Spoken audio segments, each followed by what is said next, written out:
ज्ञान mission coaching classes में।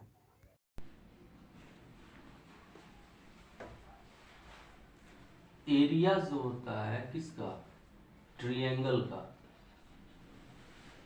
जैसे हम लोग एरिया निकालते हो ना आप लोग, तो एरिया में ट्रायंगल के डिफरेंट डिफरेंट एरियाज को फाइंड करने के लिए क्या करते हो आप।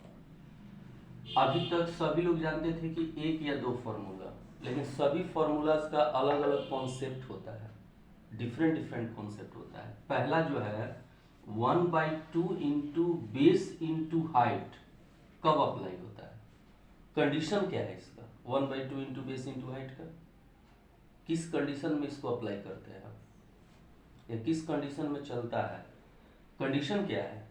तो इसका कंडीशन ये है कि कोई भी ट्रायंगल जब कितने डिग्री का होता है, अगर ये ट्रायंगल है ए बी सी और इस ट्रायंगल का कोई एक एंगल कितने डिग्री पर हो, 90 डिग्री।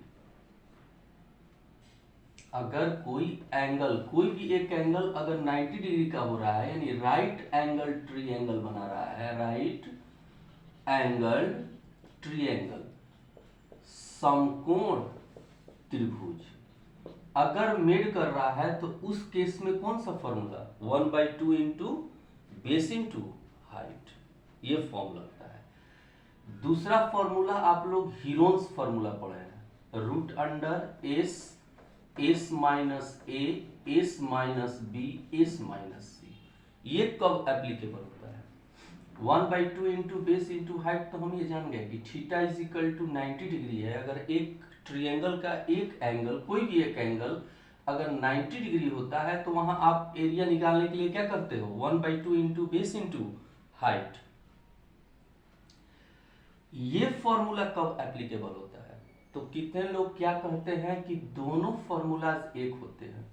जब आपको मन करे तो 1/2 इंटू बेस इंटू हाइट लगा दो, जब आपको मन करे तो root under s, s minus a, s minus b, s minus c लगा दो।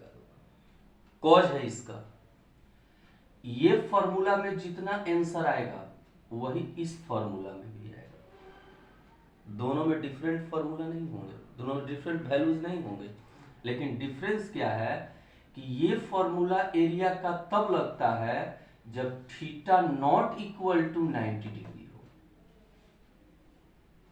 यानी पहले आपको ये प्रूफ करके देख लेना है कि H square is equal to B square plus P square, यानी हाइपोटेनस का, कर्ण का स्क्वायर बराबर लंब का स्क्वायर प्लस आधार का स्क्वायर।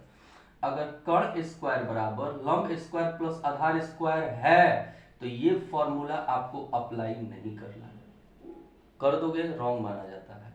ये तब अप्लाई करना है जब H square is not equal to P square plus B square, तब ये फॉर्मूला एप्लीकेबल है। लेकिन आंसर दोनों का सेम ही आता है।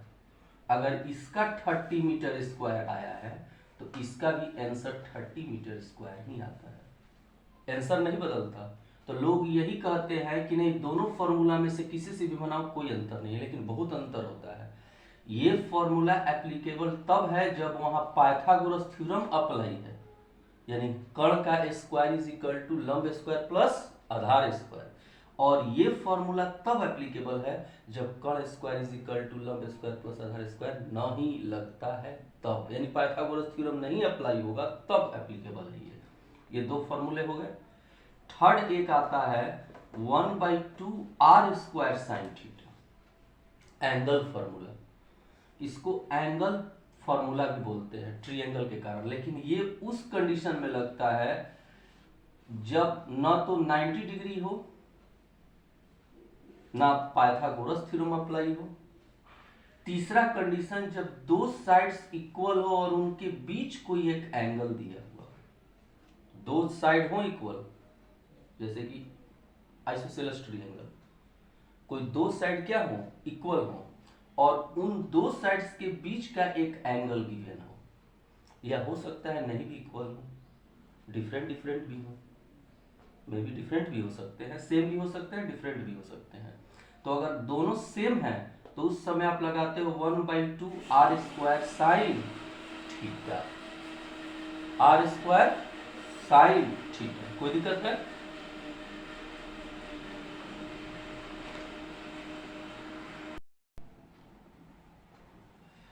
1/2 आर स्क्वायर साइन थीटा। तो दिख रहा है ना, दोनों तरफ आर सेम साइड्स थे और उनके बीच का सेम, उन्हीं दोनों साइड्स के बीच का ही एंगल होना चाहिए। ऐसा नहीं है कि ये ऐसे दिए हो आर आर और यहां थीटा हो, ये फिगर नहीं लेना है। इस तरह का दो साइड्स के बीच का ही एंगल होना चाहिए, नहीं तो ये फॉर्म अप्लाई हो जाएगा। दो साइड्स जो हैं उनके बीच का जब एंगल रहे तो 1/2 आर स्क्वायर साइन थीटा। अब अगर मान लो डिफरेंट हो जाए, ए और बी हो जाए, तो कुछ नहीं करना, 1/2 आर स्क्वायर जो लिखे हैं A B sine theta. Clear है? यही तीन फॉर्म होते हैं। 1/2 base into height, Pythagoras theorems के लिए 1/2 इंटू बेस इंटू हाइट नहीं एप्लीकेबल होगा तब जब पाइथागोरस में मिल जाएगा। और लास्ट